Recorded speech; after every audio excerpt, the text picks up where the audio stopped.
Всем привет! Ну что ж, в этом видео я отправляюсь в Бельгию. Да, в такой маленький городок под названием Динан.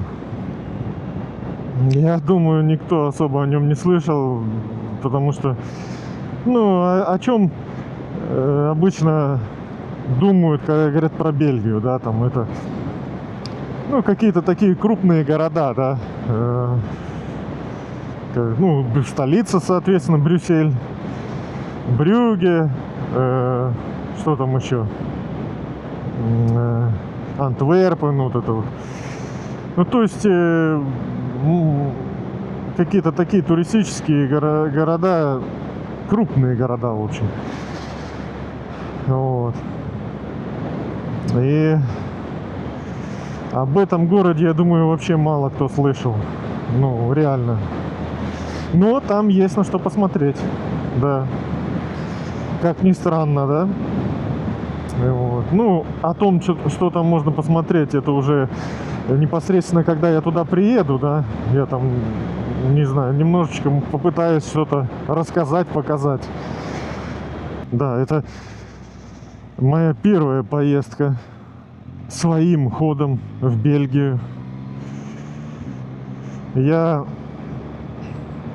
на самом деле был уже проездом в Бельгии, да, но это было на автобусе, когда я ездил в Париж. Это было очень давно, в 2013 году. И на самом деле, да, это было ночью. То есть я вообще ничего не видел. Там, я не знаю, по-моему, там аэропорт, мимо аэропорта, по-моему, проезжали, что-то там, выглядело, там все светилось, самолеты были, выглядело так. Все.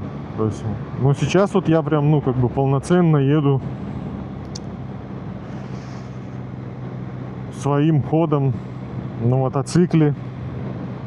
Не знаю, как там будет идти дорога через саму уже Бельгию, когда я приеду, когда я пересеку границу, да. Вот.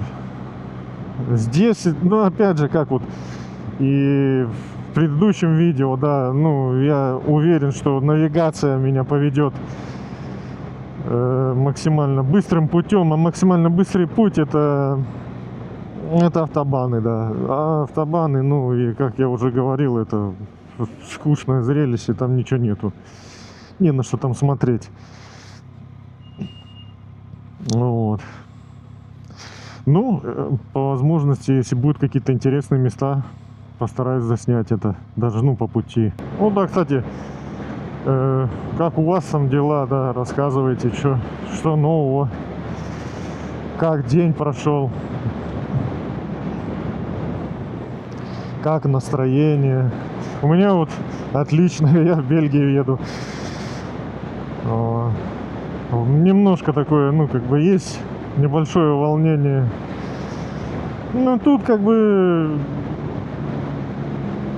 ничего страшного, это все Евросоюз, да, тут никаких границ. Не знаю, хотя не знаю, кстати, сейчас вот, интересно, кстати. Сейчас даже какой-никакой там-то досмотр, есть. Выборочный якобы, я думаю, это так, мишура. В любом случае посмотрим. И все время-то я выезжаю на автобан, который идет на Кёльн. Ладно, не все время. Пока что только второй раз.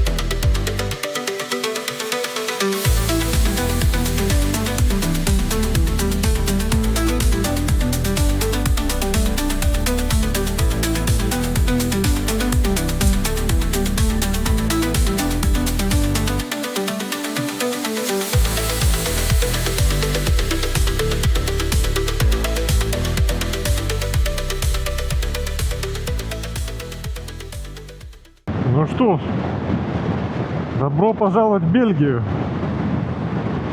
Я, к сожалению, провтыкал момент, где, знаете,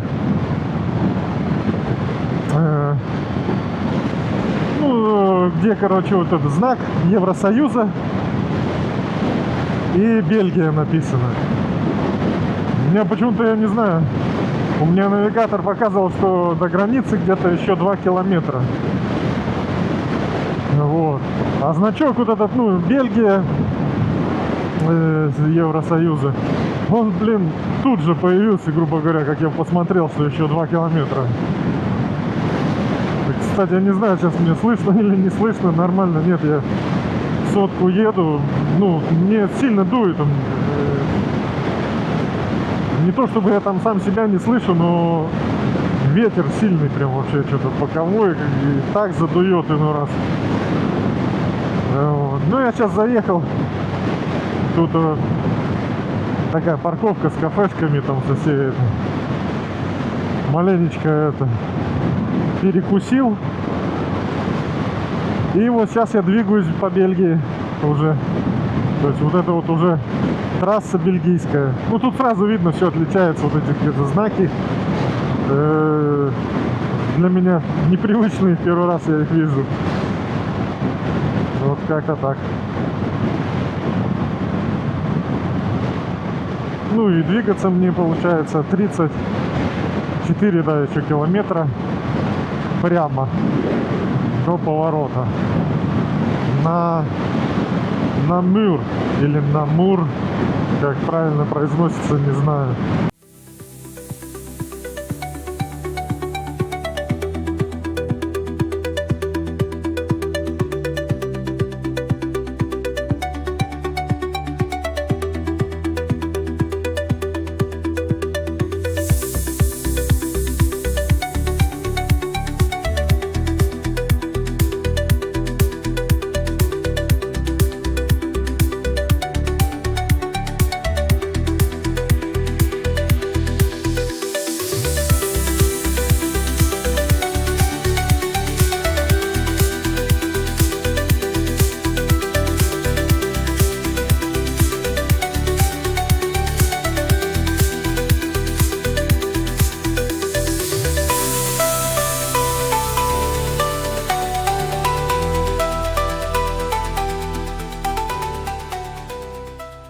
И вот в предыдущем кадре, если вы заметили, я двигался по трассе, да, в Бельгии. И вот прикол в том, что вот кардинальное отличие от немецких автобанов. Да, если вы обратили внимание, то посередине идут столбы вообще, вот, то есть везде это, по всем трассам здесь в Бельгии. Это освещение. То есть ночью дороги, да, все трассы вот эти, они освещаются. Блин, это вообще круто. Ну, реально это...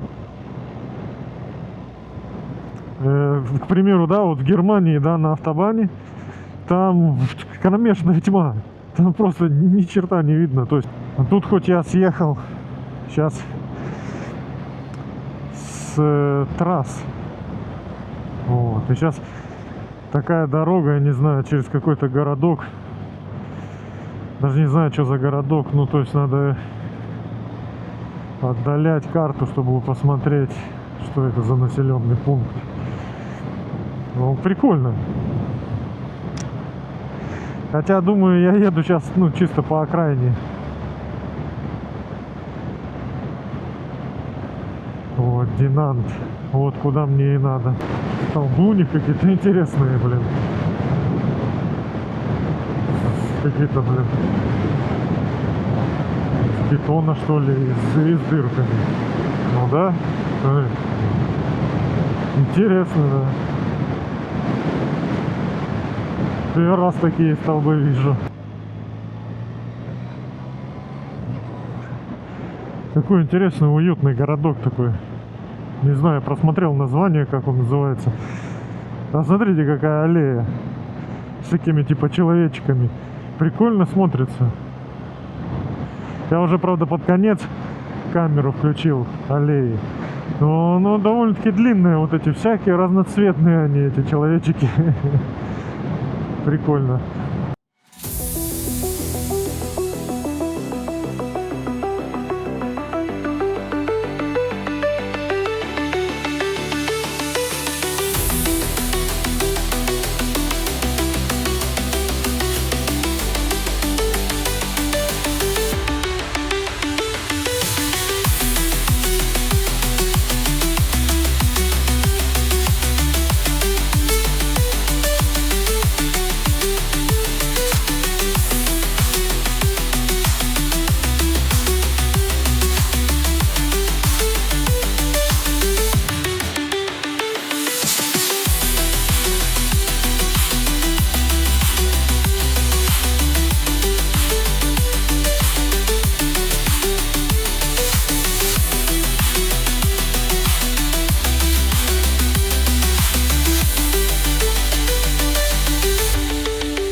Ну что, наконец-то я добрался до этого города. Вот, сейчас я стою на мосту.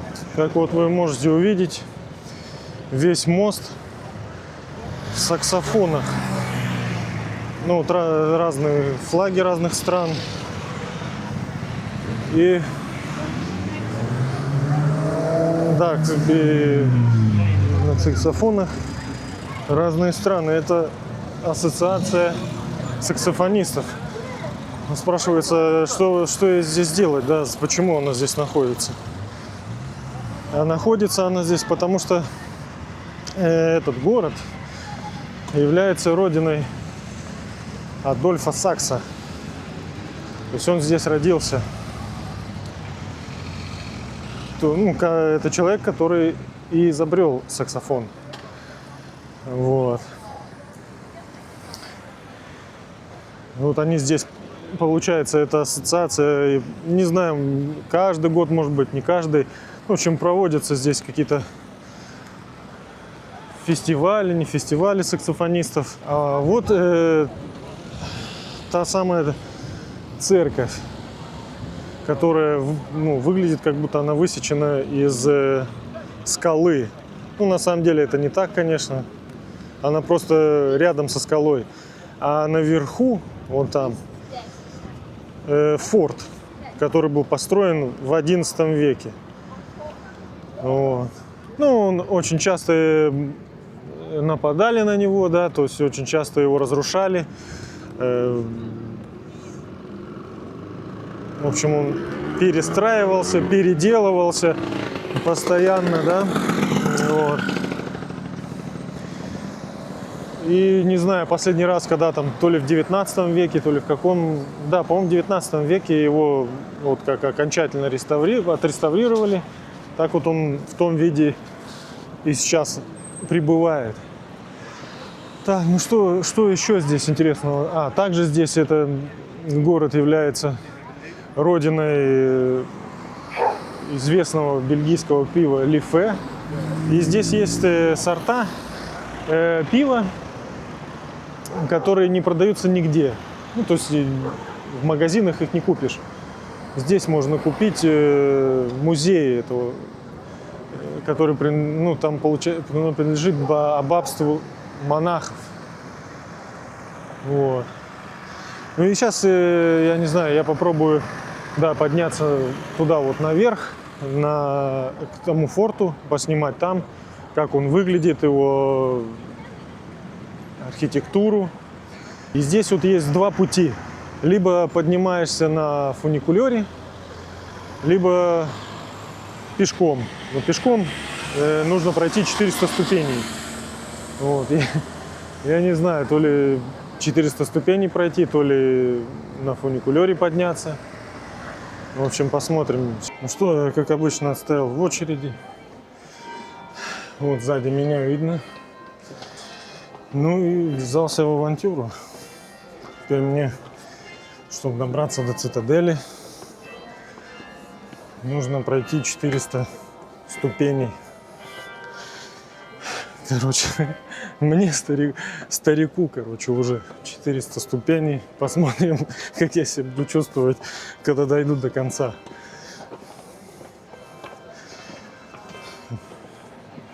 Вот смотрите, какая очередь.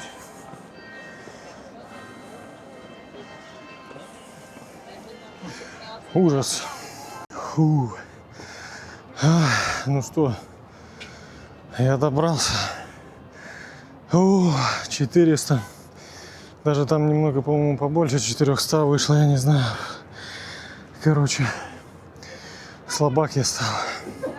Смотрите, какой вид открывается на городок. Ну, я сейчас еще повыше поднимусь туда, за стену этой цитадели. Ну, уже круто. Фу. Жесть. Вот мы попадаем в центр цитадели, я так понимаю. Ну, я не думал, что она не так... Ну, хотя, не знаю, может, это в первое впечатление. Не думал, что... Я думал, она побольше будет. Ну, хотя, это же оборонительная.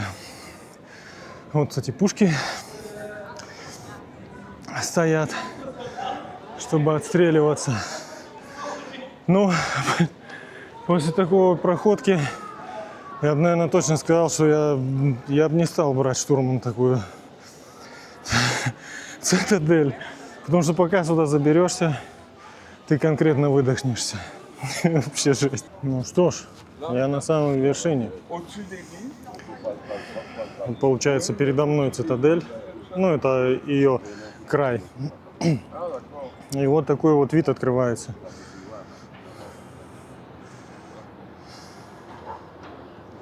Смотрите. Это вот рядом протекает река Мас. Ну, на самом деле вот, город очень маленький, как вот, ну, как можно увидеть, да. И основной вот этот открыточный вид ему придает вот эта цитадель наверху и вот эта вот церковь Богоматери внизу скалы, ну, снизу цитадели. Очень высоко, и забираться именно по ступенькам, конечно, да, весело, необычно. О, мне, наверное, вообще не видно. Но для меня что-то тяжеловато стало. Ага, ну это уже что-то, не знаю, или Первая, или Вторая мировая война, орудие.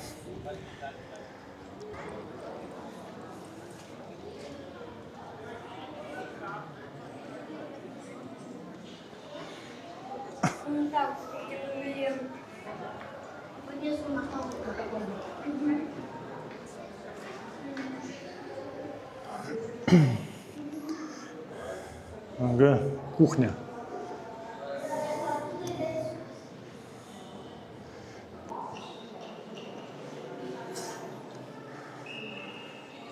Здесь, получается, делали хлеб. Ну, тут прям инсталлировано, как тесто замешивают, вот. А там печи.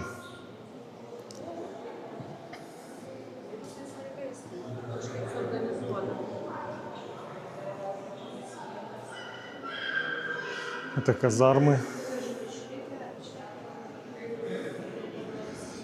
Стадион, там кто-то в доминишко. Здесь картишки.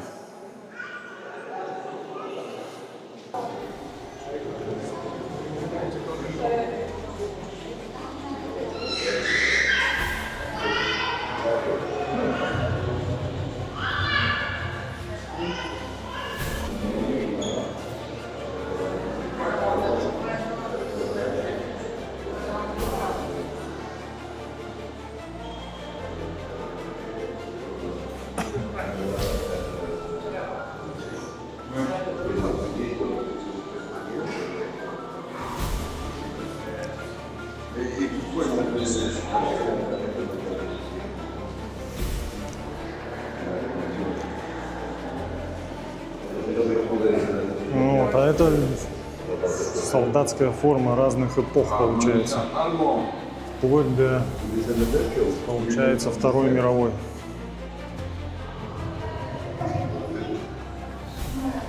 Браунинг. Вот штабной сидит, походу, учет ведет.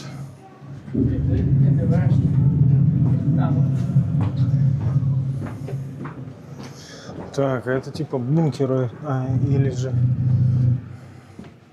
круто инсталлировано. Это типа окопы. Блин, тут вообще ничего не видно.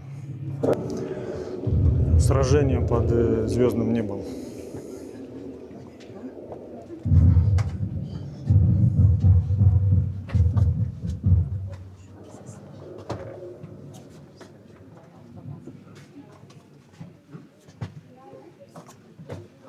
Здесь круто сделано здесь. Пол типа сделан под уклоном таким, что когда ты идешь, ощущение, как будто тебя вот так вот болтает. Блин, круто.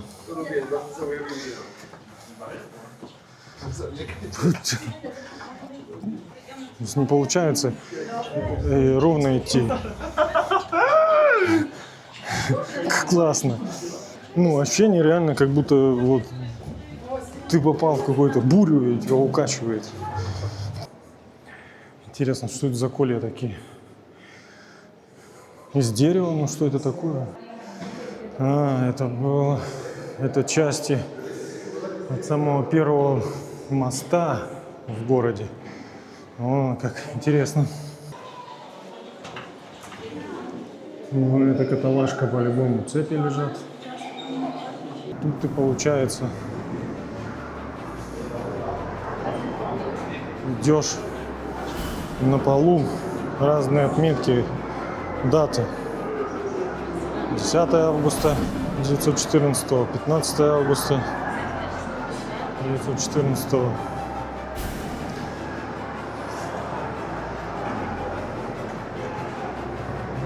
Это, получается, Первая мировая война.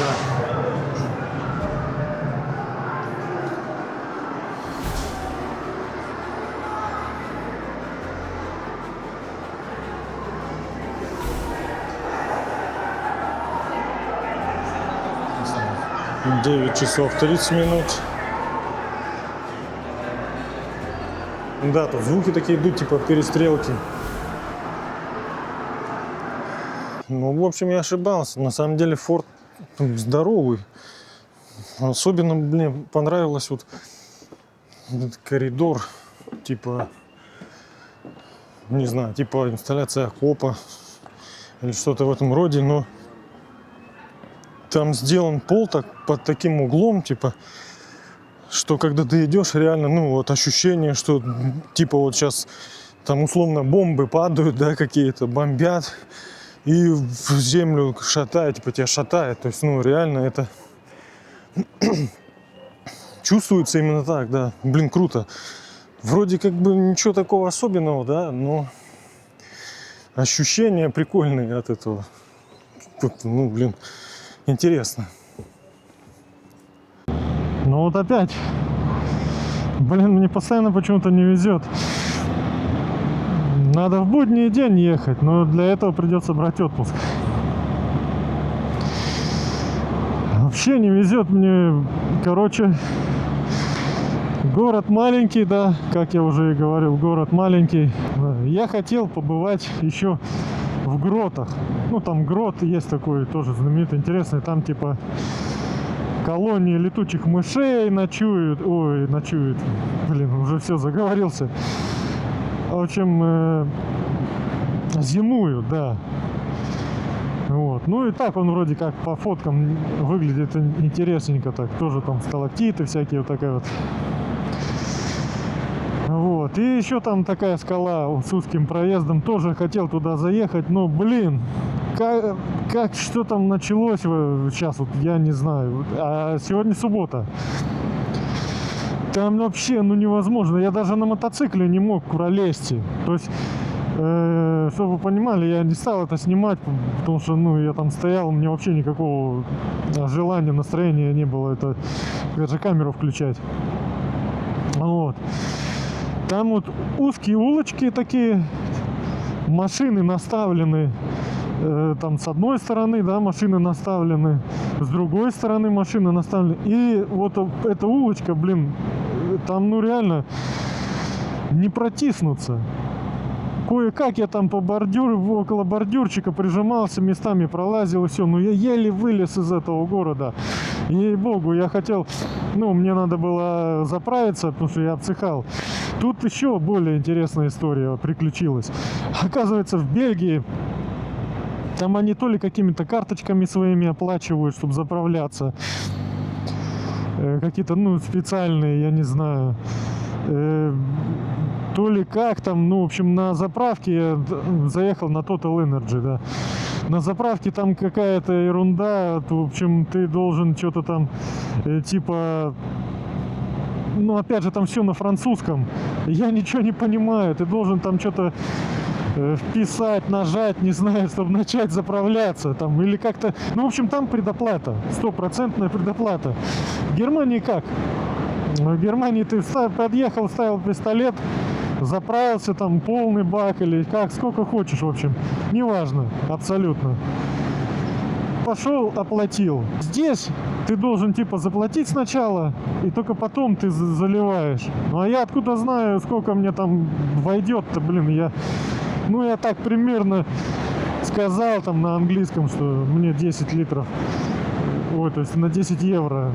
И хорош, короче. Блин, ну ё-моё. Вообще там началось, такие проблемы начались, короче. И в итоге я, вот где я хотел побывать, я не побывал. Я просто понял, что если я сейчас начну там опять возвращаться в город, я там опять встану в эту пробку. И все, и это, блин, конец. И я просто уже потом домой приеду, мало того, что уставший, так уже и поздно будет. То есть я затемно, наверное, уже приехал бы. Ну вот.